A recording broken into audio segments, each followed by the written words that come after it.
Hey there, hi there, ho there, it's Wispipedia. Today I wanted to share a few things that I'm most looking forward to when Rise launches this Friday. I'm focusing on just a few things that I'm most looking forward to when the game launches. I'll probably be digging into these aspects first. 1. Armor skill system. Rise looks like it will be combining the best aspects of World and Classic Monster Hunter in a few key ways. One of those in particular is how the skill system will work.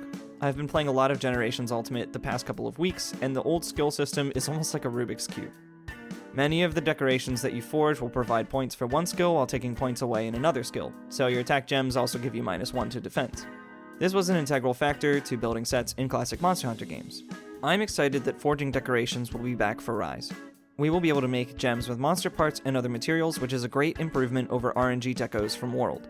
These decorations are integral to making builds, and I think the game will be all the better for providing ways around bad RNG. In addition, the decos seem like they won't be adding adverse effects to your skills, so it should be less confusing to make a good armor set. The way that the armor skill system will be streamlined in Rise seems to be the best of both worlds. We can craft decorations, but it isn't going to require spreadsheets of data to figure out your optimal build. Armor pieces will have skills that are inherent to that piece of armor, and you can augment those skills with the decorations you craft. We will have RNG talismans again, but I'm sure we will be earning enough of them, as we did in past games, that we don't feel the sting quite as much as we did grinding and grinding to earn that second or third attack jewel one. All told, it looks like this is taking the best features from past armor builds and combining them into an even greater, more accessible system. 2. Unique weapons and armor. In World, to many fans' dismay, we had a different art direction when it comes to weapons and armor. I can totally understand Capcom's reasoning for wanting weapons to look more realistic, which is how they ended up with the slap-on weapon designs. It looks like those are a thing of the past, however, as the designs for new weapons harken back to classic Monster Hunter. My favorite thing about this is it makes all of the gear for a specific monster feel like it has its own personality, which augments the personality of the monster themselves. You can see the personality of a monster shine through a bit in the weapons and armor that is associated with that monster. Nargacuga armor evokes that ninja aesthetic that the monster itself conveys. This makes the entire experience of the game just a little more personal, and it builds more of a connection to the monsters. As such, I'm excited to see what the gear looks like in the game. Cool looking weapons and armor used to always be the reason to continue hunting certain monsters. It was always exciting to see what would be next on the weapon upgrade path, and you usually had no idea what it was going to look like. In World, the iron and bone weapons with glued-on monster parts didn't inspire the same excitement or eagerness to progress weapon trees. But it's back, baby, and it's gonna be really cool. Since I'm planning to main Hunting Horn, I'm hoping we also get some of those unique sound effects back as well. 3. New fights.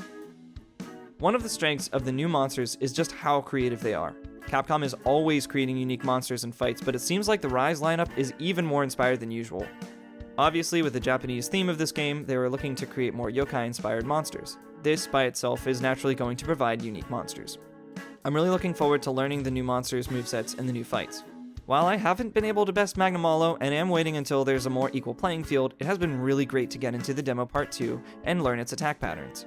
I know that when I fight it in the full game, I'll be more acclimated to its attacks and ready to avoid them.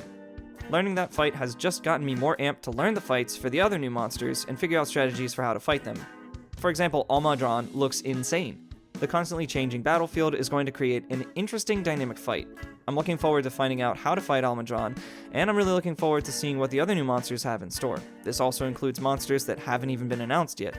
I'm going to get to this later, but Capcom definitely has some secret monsters up their sleeves, and I can't wait to see what else the game has hidden from us.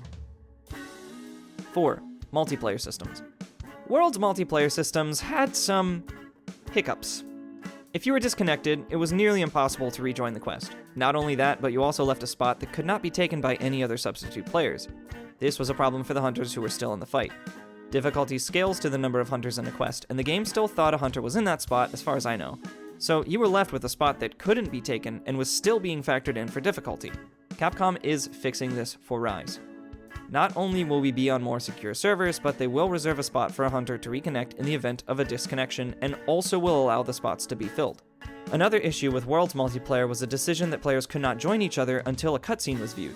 Almost every time you fought a new monster in World, there was an intro cutscene, and you had to view that by yourself. Your friends could not join until everyone had seen that cutscene. So, if you were planning to play through the story with a group, you couldn't do that until everyone had seen the cutscene. So you had to do a lot of leaving and rejoining just to play through together. With the separation of quests into village and hub quests again, that should not be an issue anymore. Here's hoping that we'll be able to just party up and go through a number of quests with a group uninterrupted. I definitely think Rise is going to be a much more solid multiplayer experience, especially if you factor in Rampage quests. Number 5. Rampage quests. I am really looking forward to digging into Rampage quests. These quests seem like such a fun integration of Monster Hunter battles, siege quests, and tower defense mechanics. I'm looking forward to the overall experience of the Rampage. I like that we will be able to set up different defenses and strategize how we will clear a wave of monsters. I'm also looking forward to seeing how Rampage quests will progress in difficulty and in mechanics. You can befriend different villagers to gain their aid in the Rampage, and I'm pretty stoked to see how that will be incorporated as we progress through the game. It'll be fun to learn what their different abilities are and how to best incorporate them into your central strategy. I'm also looking forward to discovering what kind of items we'll be able to craft from Rampage drops. It's been stated that there will be specific drops from Rampage quests, and I'm sure those will be used for some great weapons and armor. And on top of all of that, Rampage quests look like they'll just be a really fun new way to experience Monster Hunter. I can imagine the replayability will be pretty high, and we will be able to spend a bunch of time just chilling with friends and grinding out Rampage quests. Number 6. The Unknown. There's so much we know about Rise at this point, but I'm sure there are also things that we just don't know. There have to be monsters that haven't been announced yet, and they're hiding them behind certain points in the game. For example, when Iceborne came out, we had no idea they were going to be adding gold or silver wraths, or even Yangaruga or other variants of the already existing monsters, like Seething Basilgeuse or Savage Deviljho.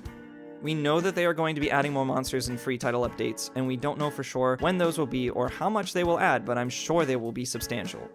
I'm just looking forward to discovering what else Capcom has yet to show us. Undoubtedly, there are monsters that will be in the game that we don't know about yet. Obviously, no other dragons have really been announced, so there's that too. We don't know what the final count of large monsters will be, and who knows if Capcom has something crazy to show us after launch. There's a lot about the game that we don't know yet, and I'm excited to figure it out. So, just a few more days till Rise launches. I hope I'll see you hunting on Friday, March 26th. Hey, thanks for watching this video. I hope you enjoyed it. I'm Wispepedia, you can call me Wisp. If you're looking forward to Monster Hunter Rise and want to find some folks to play with, join my Discord server, The Gathering Hub. We're building a community to play together. I hope everyone has a few friends that they can play this game with when it launches. Do the usual YouTube things, like and sub, and catch me on Twitch at twitch.tv/Wispepedia. And I'll catch you next time.